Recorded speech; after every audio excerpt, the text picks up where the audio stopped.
Isang maulan na hapon mga master, ngayong episode na to, pag-usapan natin ng isa sa mga ginagamit ko na nut para sa ating pag hindi tayo magkakabit ng leader line sa ating snakehead setup.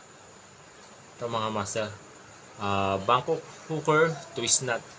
Yan mga master. Kung hindi tayo gagamit ng leader line, isang alternative ito. Bangkok hooker twist nut. Pakita ko sa inyo yung step by step kung paano natin gagawin to. Master. First step natin para sa ating Bangkok hooker twist nut. Punin natin ang ating main line. Dodoblehin na natin mga master. Kung gaano desired nating haba ng ating magiging Bangkok hooker twist nut para sa ating snakehead fishing. Yan mga master. Second step natin is gagawa lang tayo ng dalawang overhand knot. 1, 2.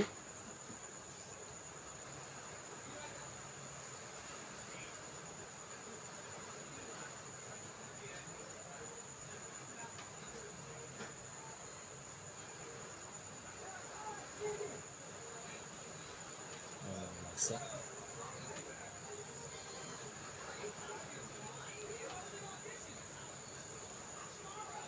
Kita na natin.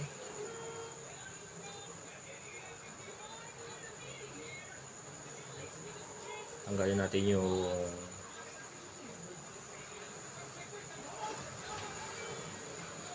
dulo. Sobrang linya. Ayan mga master. Next step natin is sawakan lang natin ito ng pinch lang natin itong kabilang dulo. Then sa kabila, pasok lang natin yung daliri.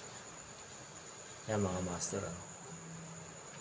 Yan magiging itsura natin.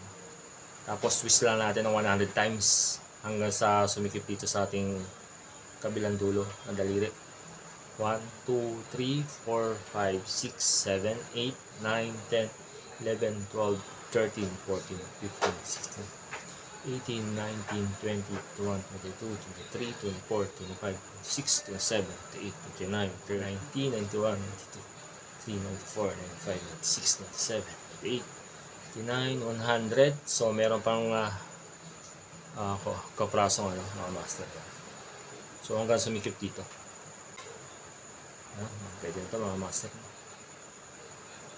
Tapos pagdidikitin na lang natin yung dalawang dulo sa kabila, yung hawak natin sa kabila. Mga master.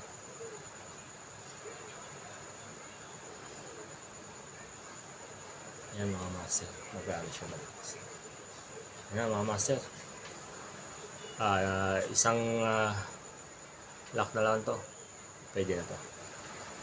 So ito yung kabila, una nating nut. Magbante lang tayo dito kabila, isang ikot lang mga master.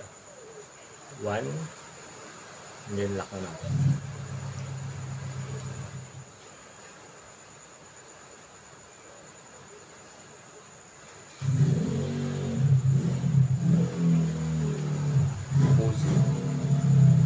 Kita na natin mga master.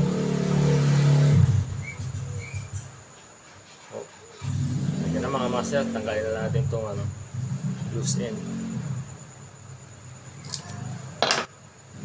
Yan na mga master, finished product. Bangkok hooker twist nut. Maglalagay na tayo ng swivel dito sa dulo. Ready to go na. Tara na mga master, cast tayo. Hanggang sa muli mga master.